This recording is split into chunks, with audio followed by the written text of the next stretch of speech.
Good evening, everyone, and good evening, Tucson. So, after I completed the last video um, of my latest project, I completed it, and I put out on there everything I was supposed to, and I'm laying in bed, and I hear Psalms 55. So, um, this is an ESV Bible here, and it's cast your burdens on the Lord. And I talked to my daughter about it, and it talks in the footnotes about a friend who is going to betray somebody. And this is big. I don't know why, but it won't leave me alone. It's like hounding me. So I asked the Lord, I read everything, I don't think it has anything to do with me because I already went through that with somebody about 2 years ago. But then I was at a thrift store a couple weeks ago, and this flew off the shelf, and it's a really good book. And I opened it randomly last night, and it landed on. Let me pull it up real quick.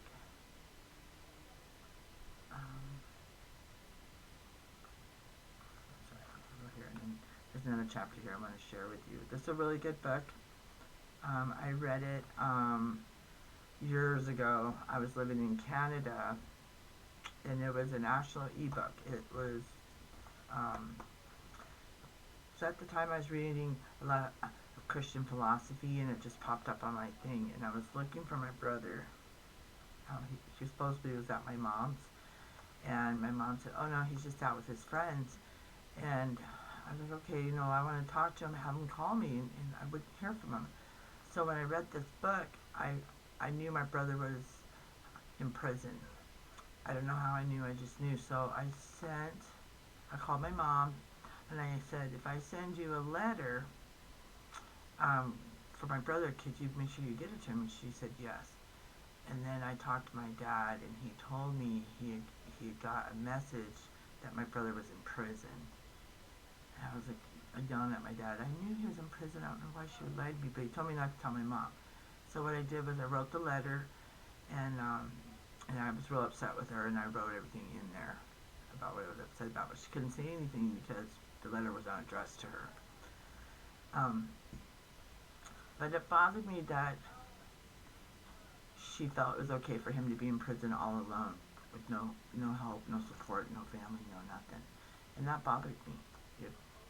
How, as a parent, how could you do that? I don't know, just it bothered me a lot. I didn't like it. So once I found out he was in prison, I sent him some books, and this was one of them. And if you hear me, if you're watching my videos, my brother, I just want to tell you that I miss you and I love you, and I know that things are going to work out for you. So I just wanted you to keep that in mind. So this chapter came up. Chapter 6. With what measure ye meet. And it's about one person, I'm going to judge this person. And so when you judge somebody, you're going to be judged when you die. But this book is really good. In this chapter, it covers casting your cares to the Lord. Any situation you have, don't take vengeance upon yourself, because it's not going to work and it won't be pretty. So if you give it to the Lord, and He can do whatever He needs to do, and it will free you. Chapter 7 in this book too, I really like. You'll know them by their fruits.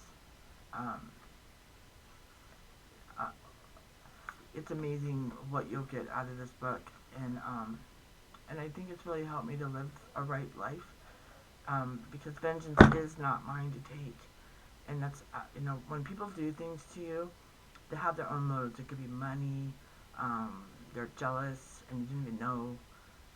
It could be a lot of things. You might be dating somebody that they want to date. I mean, it could be a lot of things, or there's opportunity for you, and they want to ruin it. And for me, when I started this whole project, I didn't use names. I did talk about my family because, really, in honesty, there was a lot going on I didn't even know.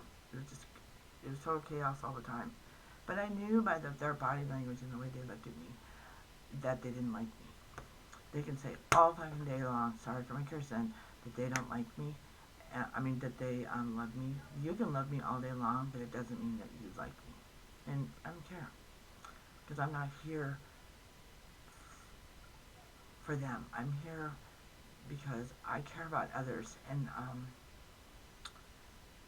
I don't want to see anyone, get hurt. And obviously God is reaching out by speaking through me uh, for this message for someone. And it's gonna hurt, bro. You gotta pay attention. There are I've put out so many videos to show, pay attention to your body. Something feels off, don't second guess your gut feeling. Protect yourself. You gotta do what you gotta do. Um, it's a, I mean, I can't tell you how many times that I believe my friends and I believe my family, and I got burned every time. But everything is a lesson. And remember, cast it to the Lord, and He will handle it. Plain and simple. And hopefully, I'm going to put this message out in the next 24 hours. Or maybe I'm going to put it out later. It just won't leave me alone, so I'll have to see when He wants it out. So she'll give me the date. So it will be posted January 6th. So it will be on that day when you'll see this message. You just gave it to me. Alright, you guys. So I got it set up differently now in here because it's closer and my camera can really pick up. Because if you notice, sometimes I'm off camera doing stuff, and now I'm really paying attention until I get my new camera that I want. And then my other camera right here helps me too because it records everything that I do, so it's another backup. And also, if I misplace something, I can find it. I have a real big problem with that sometimes, and it's really paid off throughout the years to have a camera in my home, especially in the living space. Because I put something down, I'm like, what is that? I can't find it. Oh my gosh. Alright, peace. God bless. Take care.